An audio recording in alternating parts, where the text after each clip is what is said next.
ಸಿದ್ದರಾಮಯ್ಯನವರ ಸರ್ಕಾರ ಎರಡನೇ ಅವಧಿಯಲ್ಲಿ ತನ್ನ ಕೆಲಸವನ್ನು ಶುರು ಮಾಡಿದ ನಂತರ 2023 ಮೇ 20ರಂದು ಆಡಳಿತವನ್ನು ಆರಂಭಿಸಿದ ನಂತರ ಜೂನ್ ತಿಂಗಳಿನಲ್ಲಿ ಮೊದಲ ಗ್ಯಾರಂಟಿಯನ್ನು ಅನುಷ್ಠಾನಕ್ಕೆಗೊಳಿಸಿದ ನಂತರ ಆಗಸ್ಟ್ನಲ್ಲಿ ಮತ್ತಷ್ಟು ಗ್ಯಾರಂಟಿಗಳನ್ನು ಜಾರಿಗೆ ತಂದ ನಂತರ ಅನೇಕ ಸಂದರ್ಭಗಳಲ್ಲಿ ಗ್ಯಾರಂಟಿ ಬಗ್ಗೆ ಚರ್ಚೆಯಾಗಿದೆ. ಚುನಾವಣೆಗೆ ಮುಂಚಿತವಾಗಿ ಚರ್ಚೆಯಾಗಿದೆ, ಚುನಾವಣೆಯ ನಂತರವೂ ಚರ್ಚೆಯಾಗಿದೆ. ಬೇಕಾ ಬೇಡವಾ ಅನ್ನುವಂತಹ ಚರ್ಚೆ ಖುದ್ದು ಕಾಂಗ್ರೆಸ್ನ ಒಳಗೂ ಕೂಡ ನಡೆದಿದೆ. ಎಲ್ಲದರ ನಡುವೆ ಈ ಬಜೆಟ್ನಲ್ಲಿ ಮಂಡನೆ ಆಗ್ತಾ ಇರುವಂಥದ್ದು ಸಿದ್ದರಾಮಯ್ಯನವರದ್ದು ಸ್ವೀಟ್ 16 ಬಜೆಟ್. ಇದು ಸಿದ್ದರಾಮಯ್ಯನವರ ಸ್ವೀಟ್ 16 ಬಜೆಟ್ಗೆ ಈಗ ಕೌಂಟ್ ಡೌನ್ ಕೂಡ ಶುರುವಾಗಿದೆ. ಕೆಲ ಹೊತ್ತಿನಲ್ಲೇ 16ನೇ ಬಜೆಟನ್ನು ಮಂಡಿಸಲಿದ್ದಾರೆ ಕರ್ನಾಟಕದ ಮುಖ್ಯಮಂತ್ರಿ ಸಿದ್ದರಾಮಯ್ಯನವರ ಪಾಲಿಗೆ ಇದು ಸ್ವೀಟ್ 16 ಬಜೆಟ್. ಯಾಕಂದರೆ 16ನೇ ಬಜೆಟ್ ಇದು. 16ನೇ ಬಜೆಟನ್ನು ಮಂಡನೆ ಮಾಡ್ತಾ ಇದ್ದಾರೆ. ಕೆಲ ಹೊತ್ತಿನಲ್ಲಿದೆ 16ನೇ ಬಜೆಟ್ ಮಂಡಿಸಲಿದ್ದಾರೆ ಮುಖ್ಯಮಂತ್ರಿ ಸಿದ್ದರಾಮಯ್ಯ. ಬೆಳಗ್ಗೆ 10:15ಕ್ಕೆ ಬಜೆಟ್ ಮಂಡನೆಯನ್ನು ಮಾಡಲಿದ್ದಾರೆ ಮುಖ್ಯಮಂತ್ರಿಯವರು. ಈ ಬಾರಿಯ ಬಜೆಟ್ನ ಗಾತ್ರದ ಬಗ್ಗೆಯೂ ಕೂಡ ದೊಡ್ಡ ನಿರೀಕ್ಷೆ ಇರುವಂಥದ್ದು. 4 ಲಕ್ಷ ಕೋಟಿಯ ಗಾತ್ರವನ್ನು ದಾಟಬಹುದು ಆಯವ್ಯಯ ಅನ್ನುವಂತಹ ಒಂದು ನಿರೀಕ್ಷೆ ಇದ್ದೇ ಇದೆ. ಗ್ಯಾರಂಟಿಗೆ ಬೂಸ್ಟ್ ಕೊಡುವಂತಹ ಕೆಲಸವನ್ನು ಸರ್ಕಾರ ಹೀಗೆಲ್ಲ ಮಾಡುತ್ತೆ. ಯಾವ ಸ್ವರೂಪದ ರೂಲ್ಸನ್ನೇನಾದರೂ ಬದಲಾವಣೆ ಮಾಡ್ತಾರೆ. ಕಳೆದ ಬಾರಿ 52,000 ಕೋಟಿ ರೂಪಾಯಿಗಳನ್ನು ಮೀಸಲಿಟ್ಟಿದ್ರು. ಒಂದು ಅಂದಾಜಿನ ಪ್ರಕಾರ ಈ ಬಾರಿ ಸರ್ಕಾರ 10 kg ಅಕ್ಕಿಯನ್ನು ಕೊಡೋದಕ್ಕೆ ಸಾಧ್ಯ ಆಗ್ತಾ ಇದೆ. 5 kgಗೆ ಹೆಚ್ಚುವರಿಗೇನು 1 kgಗೆ 34 ರೂಪಾಯಿ ರೀತಿಯಲ್ಲಿ ಕೊಡ್ತಿದ್ರು, ಅದು ಈಗ 22 ರೂಪಾಯಿಗೆ ಇಳಿಕೆ ಆಗ್ತಾ ಇದೆ ಅನ್ನುವಂಥದ್ದು ಕೇಂದ್ರ ಮತ್ತು ರಾಜ್ಯ ಸರ್ಕಾರದ ಅಕ್ಕಿ ಕೊಳ್ಳುವಿಕೆ. ಇದರಿಂದಾಗಿಯೇ ಸುಮಾರು 2,000 ಕೋಟಿ ರೂಪಾಯಿ ಉಳಿಕೆ ಆಗುತ್ತೆ ಅಂತೇಳಿ ಈ ಹಣವೂ ಕೂಡ ಸಿದ್ದರಾಮಯ್ಯನವರ ಸೂಟ್ ಕೇಸ್ನಲ್ಲಿ ಒಂದು ಸ್ವಲ್ಪ ಹೊಸ ಗಿಫ್ಟ್ಗಳನ್ನು ಕೊಡೋದಕ್ಕೆ ಅವರಿಗೆ ಅವಕಾಶವನ್ನು ಮಾಡಿಕೊಡ್ಬಹುದು. ವಿಶೇಷವಾಗಿ ನೀರಾವರಿ ಯೋಜನೆಗಳು ಬಹು ಬೇಡಿಕೆಯನ್ನು ಇಟ್ಕೊಂಡಿದ್ದಾವೆ. ರಾಜ್ಯದಲ್ಲಿ ಅಧಿಕಾರವನ್ನು ನಡೆಸೋದಕ್ಕಾಗಿ ಪಕ್ಷ ಒಂದಿಷ್ಟು ಪ್ರಣಾಳಿಕೆಯನ್ನು ಕೊಟ್ಟಿದ್ರೆ ಆಯಾ ಶಾಸಕರುಗಳು, ಆಯಾ ಅಭ್ಯರ್ಥಿಗಳು ಇನ್ಫ್ಯಾಕ್ಟ್ ತಮ್ಮ ಕ್ಷೇತ್ರಗಳಲ್ಲಿ ತಮ್ಮದೇ ಆದಂತಹ ಒಂದಿಷ್ಟು ಭರವಸೆಗಳನ್ನು ಜನರಿಗೆ ಕೊಟ್ಟಿರ್ತಾರೆ. ಆ ಭರವಸೆಗಳನ್ನು ಈಡೇರಿಸುವುದು ಯಾವುದೇ ಶಾಸಕನಿಗೆ ಬಹಳ ಮುಖ್ಯವಾಗಿರುವಂತಹ ಕೆಲಸ ಆಗುತ್ತೆ. ಹಲವು ವರ್ಷಗಳಿಂದ ನನಗುದಿಗೆ ಬಿದ್ದಿರುವಂತಹ ಕೆಲಸಗಳನ್ನು ನಾವು ಈಗ ಮಾಡಿಬಿಡ್ತೀವಿ ಅಂತ ಹೇಳಿರ್ತಾರಲ್ಲ, ಅದನ್ನು ಹೇಗೆ ಜಾರಿಗೊಳಿಸ್ತಾರೆ ಅನ್ನೋದನ್ನು ನೋಡಬೇಕಾಗಿರುವಂಥದ್ದು.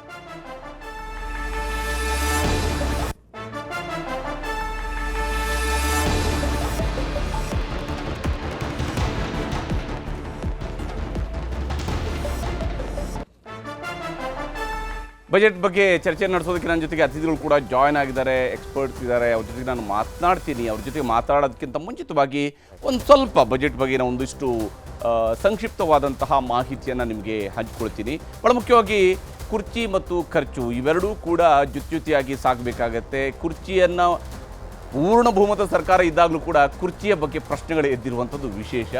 ಈ ಕುರ್ಚಿಯ ಪ್ರಶ್ನೆಗಳಿರುವುದರಿಂದಾಗಿ ಖರ್ಚಿನ ಮೂಲಕವಾಗಿ ಸರಿದೂಗಿಸಿಕೊಳ್ಳುವಂತಹ ಒಂದಿಷ್ಟು ಅನಿವಾರ್ಯತೆ ಸಿದ್ದರಾಮಯ್ಯನವರಿಗಿದೆ. ಸಿದ್ದರಾಮಯ್ಯನವರ ಎಕ್ಸ್ಪೀರಿಯನ್ಸ್ ಸಹಜವಾಗಿ 16 ಬಜೆಟ್ ಅಂತ ಹೇಳಿದ್ರೆ ಅದೇನು ಸುಮ್ಮನೆ ಆಗೋದಿಲ್ಲ. ಆ 16ನೇ ಬಜೆಟ್ಗೆ ಅವರದೇ ಆದಂತಹ ಒಂದು ಅನುಭವ ಅವರಲ್ಲಿ ಇದ್ದೇ ಇದೆ. ಸಿದ್ದರಾಮಯ್ಯನವರು ತಮ್ಮ ಬಜೆಟ್ಗೆ ಪ್ರಿಪೇರ್ ಆಗುವಂತಹ ರೀತಿಯನ್ನು ನಾವು ಅನೇಕ ಸಂದರ್ಭಗಳಲ್ಲಿ ಗಮನಿಸಿದ್ದೀವಿ. ತುಂಬ ಹೊತ್ತಿನ ಕಾಲ ಈ ವಿಚಾರಕ್ಕೆ ಸಂಬಂಧಪಟ್ಟಂತೆ ಆಯಾ ವಲಯವಾರು ಎಕ್ಸ್ಪರ್ಟ್ಗಳ ಜೊತೆಗೂ ಕೂಡ ಕೂತ್ಕೊಂಡು ಮಾತನಾಡಿದ್ದಾರೆ. ಈ ಬಾರಿಯೂ ಕೂಡ ಇನ್ಫ್ಯಾಕ್ಟ್ ಅವ್ರಿಗೆ ಈ ಬಾರಿ ಮಂಡಿ ನೋವಿತ್ತು, ಕಾಲು ನೋವಿತ್ತು. ಈ ಸಂದರ್ಭದಲ್ಲೂ ಕೂಡ ಎಲ್ಲ ಎಕ್ಸ್ಪರ್ಟ್ಸನ್ನು ಕರೆದು ಅವರ ಮೂಲಕವಾಗಿ ಮಾಹಿತಿಯನ್ನು ಸಂಗ್ರಹಿಸುವಂಥದ್ದು, ಹಾಗೆಯೇ ಯಾವ್ಯಾವ ವಲಯದ ಜನ ಇರ್ತಾರೆ, ಪ್ರತಿನಿಧಿಗಳಿರ್ತಾರೆ, ಅವ್ರುಗಳಿಂದ ಬೇಡಿಕೆಗಳನ್ನು ತೆಗೆದುಕೊಳ್ಳುವಂಥದ್ದು ಇವೆಲ್ಲವನ್ನು ಕೂಡ ಮಾಡಿದ್ದಾರೆ. ಎಲ್ಲದರ ನಂತರ ಈಗ ಬಜೆಟ್ ಮಂಡನೆ ಆಗ್ತಾ ಇರುವಂಥದ್ದು ಯಾವ ಸ್ವರೂಪದಲ್ಲಿ ಇರುತ್ತೆ ಅನ್ನುವಂತಹ ಬಗ್ಗೆ ಕುತೂಹಲ ಇದ್ದೇ ಇದೆ. ಒಂದಿಷ್ಟು ಇಂಟ್ರೆಸ್ಟಿಂಗ್ ಆಗಿರುವಂಥ ಅಂಶಗಳನ್ನು ನಿಮಗೆ ಮೊದಲಿಗೆ ತೋರಿಸ್ತೀನಿ. ಬಹಳ ಮುಖ್ಯವಾಗಿ ಖರ್ಚು ಮತ್ತು ಕುರ್ಚಿಯ ಸರ್ಕಸ್ ಇವೆರಡೂ ಕೂಡ ಜೊತೆಯಾಗಿ ಸಾಗ್ತಿರುವಂಥದ್ದು. ಗ್ಯಾರಂಟಿಯನ್ನು ಕೊಡಲೇಬೇಕಾಗಿದೆ ಸಿದ್ದರಾಮಯ್ಯನವರು. ನುಡಿದಂತೆ ನಡೆದಿದ್ದೇವೆ, ಇದು ಸದ್ಯ ಕಾಂಗ್ರೆಸ್ನವರು ಕ್ಲೇಮ್ ಮಾಡ್ಕೊಳ್ತಿರುವಂತಹ ಘೋಷವಾಕ್ಯ. ಸಿದ್ದರಾಮಯ್ಯನವರ ಹಿಂದಿನ ಅವಧಿಯಲ್ಲಿ ಇದು ಶುರುವಾಯಿತು. 2013ರಿಂದ 2018ರ ಅವಧಿಯಲ್ಲಿ 165 ಭರವಸೆ ಕೊಟ್ವಿ, 159 ಪೂರೈಸಿದ್ವಿ, ಅದಲ್ಲದೆ ಇನ್ನೊಂದು 10-15 ಎಕ್ಸ್ಟ್ರಾ ಪೂರೈಸಿದ್ವಿ ಅನ್ನೋಂಥದ್ದನ್ನು ಹೇಳ್ತಾನೆ ನುಡಿದಂತೆ ನಡೆದಿದ್ದೇವೆ ಅಂತ ಹೇಳಿದ್ರು. ಈಗ ಆ ನುಡಿದಂತೆ ನಡೀಲೇಬೇಕಂತ ಅನಿವಾರ್ಯತೆ, ಗ್ಯಾರಂಟಿಯನ್ನು ಕೊಡಬೇಕಂತ ಅನಿವಾರ್ಯತೆ. ಸರ್ಕಾರದ ಭಾಗವಾಗಿರುವಂಥ ಕೆಲ ಸಚಿವರುಗಳೇ ಈ ಗ್ಯಾರಂಟಿಯಿಂದಾಗಿ ನಮಗೆ ವೋಟ್ ಬರ್ತಾ ಇಲ್ಲ, ಈ ಗ್ಯಾರಂಟಿಯಿಂದಾಗಿ ನಾವು ಅಂದುಕೊಂಡಂತಹ ನಿರೀಕ್ಷೆಯಲ್ಲಿ ಅಭಿವೃದ್ಧಿ ಸಾಧಿಸೋದಕ್ಕೆ ಸಾಧ್ಯ ಆಗ್ತದೆ, ಈ ಅಭಿಪ್ರಾಯವನ್ನು ಹೊಂದಿದ್ದಾರೆ.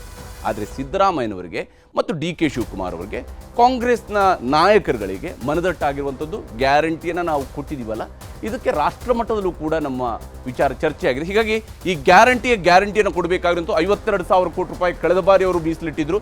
ಬಹುತೇಕ ಅಷ್ಟೇ, ಒಂದಿಷ್ಟು ಏರಿಕೆ ಆಗಬಹುದಾಗಿರುವಂಥದ್ದು ವಿಶೇಷವಾಗಿ ಏನು ಮಹಿಳೆಯರು ಓಡಾಡುವಂತಹ ಶಕ್ತಿ ಯೋಜನೆಗಿರ್ಬೋದು, ಹಾಗೆಯೇ ವಿದ್ಯುತ್ ಬಿಲ್ಗೆ ಸಂಬಂಧಪಟ್ಟಂತಹ ಗ್ಯಾರಂಟಿ ಇದೆಯಲ್ಲ, ಇವುಗಳು ಸ್ವಲ್ಪ ಮಟ್ಟಿಗೆ ಏರಿಕೆ ಆಗ್ಬೋದು, ಹೆಚ್ಚಿನ ಅನುದಾನವನ್ನು ಬೇಡಿಕೆ ನೀಡಬಹುದು.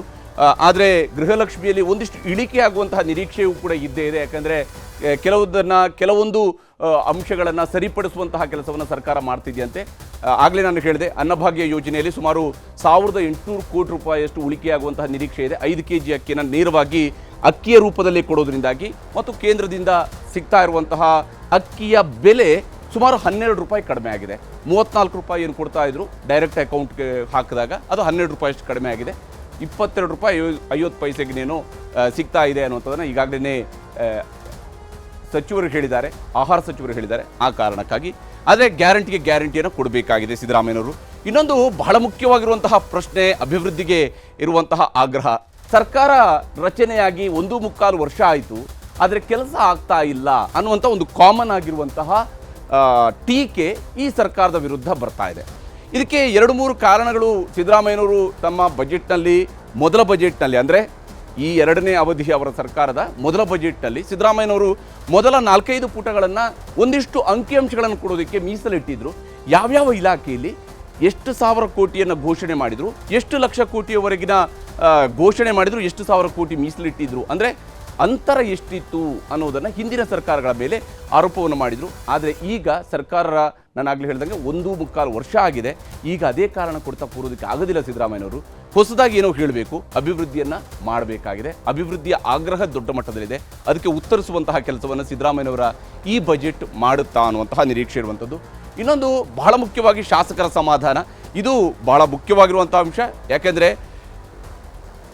ಒಂದು ಪಕ್ಷವಾಗಿ ಕಾಂಗ್ರೆಸ್ನವರು ಕೊಟ್ಟಿರುವಂತಹ ಭರವಸೆ ಅಥವಾ ಪ್ರಣಾಳಿಕೆ ಅದು ರಾಜ್ಯಕ್ಕೆ ಸೀಮಿತವಾಗಿರುವಂಥದ್ದು ಇರ್ಬೋದು. ಆದರೆ ಶಾಸಕರುಗಳಾಗಿ ಯಾರು ಆಯ್ಕೆ ಆಗಿದ್ದಾರಲ್ಲ, ಇವರೆಲ್ಲರೂ ಕೂಡ ಅಭ್ಯರ್ಥಿಗಳಾಗಿದ್ದಂತಹ ಸಂದರ್ಭದಲ್ಲಿ ಚುನಾವಣೆಗೆ ಹೋದಾಗ ಒಂದಿಷ್ಟು ಭರವಸೆಯನ್ನು ತಮ್ಮ ಕ್ಷೇತ್ರದಲ್ಲಿ ಕೊಟ್ಟಿದ್ದಾರೆ. ಈ ಕೆರೆಗೆ ಕಟ್ಟೆ ಕಟ್ಟಿಸ್ತೀವಿ, ಈ ಕೆರೆಯಲ್ಲಿ ನಾವು ಇಲ್ಲಿಂದ ನಾಲೆ ಸುರಕ್ಷತೆಯನ್ನು ಮಾಡ್ತೀವಿ, ಈ ರೀತಿ ಅಂತ, ಅಥವಾ ರೋಡ್ ಇರ್ಬೋದು, ನಾನಾ ಸ್ವರೂಪದ್ದು. ಅಷ್ಟೇ ಅಲ್ಲದೆ ದೇವಸ್ಥಾನಕ್ಕೆ ಮೆಟ್ಲು ಹಾಕಿಸೋದ್ರಿಂದ ಹಿಡಿದು ಅನೇಕ ರೀತಿಯಾದ ಭರವಸೆಯನ್ನು ಇವರು ಕೊಟ್ಟಿದ್ದಾರೆ. ಈ ರೀತಿಯಾದಂತಹ ಭರವಸೆಗಳನ್ನು ಈಡೇರಿಸಬೇಕು ಶಾಸಕರಿಗೆ ಅನಿವಾರ್ಯ ಇದೆ. ಯಾಕಂದರೆ ಮತ್ತೆ ಅವರು ಚುನಾವಣೆಗೆ ಹೋದಾಗ ಜನ ಕೇಳ್ತಾರೆ. ZPTP ಎಲೆಕ್ಷನ್ ಬಂದಿದೆ, ಅಲ್ಲಿ ಜನ ಕೇಳ್ತಾರೆ. ಇವೆಲ್ಲವೂ ಕೂಡ ಬಹಳ ಮುಖ್ಯವಾದಂಥ ಅಂಶ. ಶಾಸಕರನ್ನು ಸಮಾಧಾನ ಮಾಡಲೇಬೇಕಾದಂತಹ ರಾಜಕೀಯ ಅನಿವಾರ್ಯತೆ ಸಿದ್ದರಾಮಯ್ಯನವರಿಗೆ ಇದ್ದೇ ಇದೆ. ಮತ್ತು ಶಾಸಕರ ವಿಶ್ವಾಸವನ್ನು ಉಳಿಸ್ಕೊಳ್ಬೇಕು ಅಂತೇಳಿ ಆದರೆ ಈ ಬಜೆಟ್ನ ಸಂದರ್ಭದಲ್ಲಿ ಶಾಸಕರ ಸಮಾಧಾನ ಮಾಡಿಸುವಂಥದ್ದು ಬಹಳ ಮುಖ್ಯ ಆಗುತ್ತೆ. ಹೀಗಾಗಿ ಒಂದಿಷ್ಟು ಕ್ಷೇತ್ರಗಳ ಹೆಸರನ್ನು ನಾವು ಇವತ್ತಿನ ಬಜೆಟ್ನಲ್ಲಿ ನಿರೀಕ್ಷೆ ಮಾಡ್ಬೋದು. ಜಾರಿಯಾಗುತ್ತಿಲ್ಲೋ ಆಮೇಲೆ ನೋಡೋಣ, ಆದರೆ ಹೆಸರುಗಳಂತೂ ಉಲ್ಲೇಖ ಆಗ್ಬೋದು. ಹಳತು ಹೊಸತುಗಳ ಹಣಾಹಣಿ, ಅಂದರೆ ಇಲ್ಲಿ ಹಣ ಹೊಂದಿಸಬೇಕಾದಂತಹ ಹಣಾಹಣಿ ಸಿದ್ದರಾಮಯ್ಯನವರಿಗೆ ಇದ್ದೇ ಇದೆ. ಹಳೆ ಯೋಜನೆಗಳು, ಹೊಸ ಯೋಜನೆಗಳು, ಆ ಎರಡಕ್ಕೂ ಕೂಡ ಹಣ ಹೊಂದಿಸಬೇಕಾಗಿದೆ. 1,04,000 ಕೋಟಿ ರೂಪಾಯಿಯನ್ನು ಕಳೆದ ಬಾರಿಯ ಬಜೆಟ್ನಲ್ಲಿ ನಾವು ಯೋಜನಾ ವೆಚ್ಚವಾಗಿ ಖರ್ಚು ಮಾಡ್ತೀವಿ ಅಂತ ಹೇಳ್ಕೊಂಡಿದ್ರೂ ಕೂಡ ಅಷ್ಟು ಪ್ರಮಾಣದಲ್ಲಿ ಹಣ ಹೊಂದಿಸೋದಕ್ಕೆ ಸಾಧ್ಯ ಆಗಲಿಲ್ಲ ಸಿದ್ದರಾಮಯ್ಯನವರಿಗೆ ಅನ್ನುವಂಥದ್ದು ಕೂಡ ಮತ್ತೊಂದು ಬಹಳ ಮುಖ್ಯವಾಗಿರುವಂಥ ವಿಚಾರ ಆಗಿತ್ತು. ಹೀಗಾಗಿ ಹಳತು ಮತ್ತು ಹೊಸತುಗಳಿಗೆ ಹೇಗೆ ಹಣ ಹೊಂದಿಸ್ತಾರೆ ಸಿದ್ದರಾಮಯ್ಯನವರು ಅನ್ನೋದನ್ನು ನೋಡಬೇಕು. ಜನ ಮತ ಹಿತ, ಇದು ಬಹಳ ಮುಖ್ಯವಾಗಿರುವಂತಹ ವಿಚಾರ. ಅಂತಿಮವಾಗಿ ಕರ್ನಾಟಕದ ಬಜೆಟ್ಗಳನ್ನು ನಾವು ಕಳೆದ ಒಂದು 10 ವರ್ಷ ಅಥವಾ ಇನ್ಫ್ಯಾಕ್ಟ್ 2008ರ ನಂತರದ ಬಜೆಟ್ಗಳನ್ನು ನೋಡ್ತಾ ಬಂದರೆ ಬಹುತೇಕ ಬಜೆಟ್ಗಳು, ಅದು ಸಿದ್ದರಾಮಯ್ಯನವರ ಮೊದಲ ಅವಧಿಯ 13ರಿಂದ 18ರ ಅವಧಿಯ ಬಜೆಟ್ಗಳನ್ನು ನೋಡ್ತಾ ಇದ್ದಾಗಲೂ ಕೂಡ ಹೆಚ್ಚಾಗಿ ಜನಪ್ರಿಯತೆಯ ಕಡೆಗೆ ಒತ್ತು ಕೊಟ್ಟಂತಹ ಬಜೆಟ್ಗಳಿದ್ವು. ಯಾಕೆ ನಾನು ಇದು 2008ರಿಂದ ಅಂತ ಹೇಳ್ತೀನಿ ಅಂತ ಹೇಳಿದರೆ, 2005ರಲ್ಲಿ ಸಿದ್ದರಾಮಯ್ಯನವರು ಮಂಡನೆ ಮಾಡಿದಂತಹ ಬಜೆಟನ್ನು ನೆನಪು ಮಾಡಿಕೊಂಡ್ರೆ ಸುಮಾರು 27% ಹಣವನ್ನು ಅವತ್ತು ಸಿದ್ದರಾಮಯ್ಯನವರು ಆ ಕಾಲದ ಆ ಗಾತ್ರದ ಬಜೆಟ್ನಲ್ಲಿ ತನ್ನ ಪ್ಲಾನ್ಡ್ ಎಕ್ಸ್ಪೆಂಡಿಚರ್ನ ಒಳಗೆ ಅವತ್ತು ನೀರಾವರಿ ಯೋಜನೆಗಳಿಗೆ ಕೊಟ್ಟಿದ್ದರು. ಸಿದ್ದರಾಮಯ್ಯನವರು ಬಜೆಟ್ ಬಗ್ಗೆ ವಿವರಿಸುವ ಸಂದರ್ಭದಲ್ಲಿ ಬಹಳ ಮುಖ್ಯವಾದಂಥ ಒಂದು ಅಂಶವನ್ನು 2008-09ರಲ್ಲಿ ಅವರು ಶಾಸನಸಭೆಯಲ್ಲೂ ಕೂಡ ಹೇಳಿದರು. ನಾವು ಎಷ್ಟು ಪ್ರಮಾಣದಲ್ಲಿ ನೀರಾವರಿ ಜಮೀನುಗಳನ್ನು ಹೆಚ್ಚಳ ಮಾಡಿದ್ದೀವಿ ಅನ್ನುವಂಥದ್ದು ಕೂಡ ರಾಜ್ಯದ ಅಭಿವೃದ್ಧಿಯ ದೃಷ್ಟಿಯಿಂದ ಅಥವಾ ದೂರದೃಷ್ಟಿಯಿಂದ ಬಹಳ ಮುಖ್ಯವಾಗಿರುತ್ತದೆ. ಅದರಲ್ಲಿ ನಾವು ಅಂದುಕೊಂಡಷ್ಟು ಯಶಸ್ಸನ್ನು ಸಾಧಿಸ್ತಾ ಇಲ್ಲ ಅಂತೇಳಿ. ಆದರೆ ಅವತ್ತು ಸಿದ್ದರಾಮಯ್ಯನವ್ರಿಗಿದ್ದಂತಹ ನೀರಾವರಿ ಬಗ್ಗೆ ಕೊಟ್ಟಂತಹ ಒತ್ತು ನಂತರದ ಅವರ ಬಜೆಟ್ಗಳಲ್ಲೇ ನೋಡಿದಾಗಲೂ ಕೂಡ ಅಷ್ಟು ಪ್ರಮಾಣದಲ್ಲಿ ಇಲ್ಲ. ಗಾತ್ರ ಜಾಸ್ತಿ ಆಗಿರ್ಬೋದು, ಅಂದರೆ 10 ಕೋಟಿ ಇದ್ದದ್ದು 15 ಕೋಟಿ ಆಗ್ಬೋದು, ಆದರೆ ನಾವು ಪರ್ಸೆಂಟೇಜ್ ವೈಸ್ ನೋಡ್ತಾ ಹೋದಾಗ ಅದು 13-14% ಆಸುಪಾಸಿನಲ್ಲಿ ಓಡಾಡ್ತಾ ಇರುವಂಥದ್ದು ಭಾಳ ಗಮನಾರ್ಹವಾಗಿರುವಂಥ ವಿಚಾರ. ಹೀಗಾಗಿ ಅಂದರೆ ಯಾಕೆ ಇದನ್ನು ಹೇಳ್ತಿದ್ದೀನಿ ಅಂತ ಹೇಳಿದ್ರೆ, ಪ್ಲ್ಯಾನ್ಡ್ ಎಕ್ಸ್ಪೆಂಡಿಚರಲ್ಲಿ ದೂರದೃಷ್ಟಿಯ ಯೋಜನೆಗಳಿಗಿಂತ ಹೆಚ್ಚಾಗಿ ಈಗ ಮತ ಹಿತ ಇದೆಯಲ್ಲ ಅದು ಬಹಳ ಮುಖ್ಯ ಆಗಿದೆ ಜನರ ದೃಷ್ಟಿಯಿಂದ ಅಂತೇಳಿ. ಆ ಮತದ ಹಿತವನ್ನು ಕಾಪಾಡಿಕೊಳ್ಳುವಂತಹ ದೃಷ್ಟಿಯಿಂದಲೇ ಹೆಚ್ಚಿನ ಯೋಜನೆಗಳು ರೂಪುಗೊಳ್ತಾ ಇರುವಂಥದ್ದು ಇತ್ತೀಚಿನ ಬಜೆಟ್ನ ಸಾಮಾನ್ಯ ಸಂಗತಿಯಾಗಿದೆ. ಈ ಕಾರಣಕ್ಕಾಗಿದೆ ಮಠ ಮಾನ್ಯಗಳಿಗೆ ಹೆಚ್ಚಿನ ಅನುದಾನ ಹೋಗುವಂಥದ್ದು. ಹೊಸದಾಗಿ ಹುಟ್ಟು ಹಾಕಿರುವಂತಹ ಸರ್ಕಾರದ ನಿಗಮಗಳು, ಈ ನಿಗಮಗಳು ಎಷ್ಟರ ಮಟ್ಟಿಗೆ ನಿಗಮಗಳನ್ನು ಮಾಡಿದ್ದಾರೆ ಅಂತ ಹೇಳಿದರೆ, ಆ ನಿಗಮಗಳಿಗಿರುವಂತಹ ಅನ್ಪ್ಲಾನ್ಡ್ ಎಕ್ಸ್ಪೆಂಡಿಚರ್ ಅದೇ ಜಾಸ್ತಿ ಆಗ್ತಾಯಿದೆ. ಅಲ್ಲಿನ ಖರ್ಚು ವೆಚ್ಚಗಳು ಜಾಸ್ತಿ ಇದೆ. ಏನು ಕಚೇರಿಯ ಬಾಡಿಗೆ, ಸಂಬಳ ಸಾರಿಗೆ ಇವು ಜಾಸ್ತಿ ಆಗ್ತಿದೆ ಹೊರತು ಅದೇ ಒಂದೇ ಹೆಸರಿನ ಅಡಿಯಲ್ಲಿ ಹಿಂದುಳಿದ ವರ್ಗಗಳ ಗೆ ಸಂಬಂಧಪಟ್ಟಂಥ ಒಂದೇ ಹೆಸರಿನ ಅಡಿಯಲ್ಲಿ ನಿಗಮ ಇದ್ದಾಗ ಕೊಡ್ತಾ ಇದ್ದಂಥ ಅನುದಾನಕ್ಕೂ 10 ನಿಗಮಗಳನ್ನು ಮಾಡಿ ಅದಕ್ಕೆ 5 ಕೋಟಿ ಇದಕ್ಕೆ 5 ಕೋಟಿ ಅಂತೇಳಿ ಕೊಡ್ತಾ ಹೋಗೋದ್ರಿಂದಾಗಿ ಆಗ್ತಾ ಇರುವಂತಹ ಖರ್ಚು ವೆಚ್ಚ ವಿಚಾರಕ್ಕೆ ಬಂದಾಗ ಕಡಿಮೆ ಆಗಿದೆ ಅನ್ನೋದು ವಾಸ್ತವ.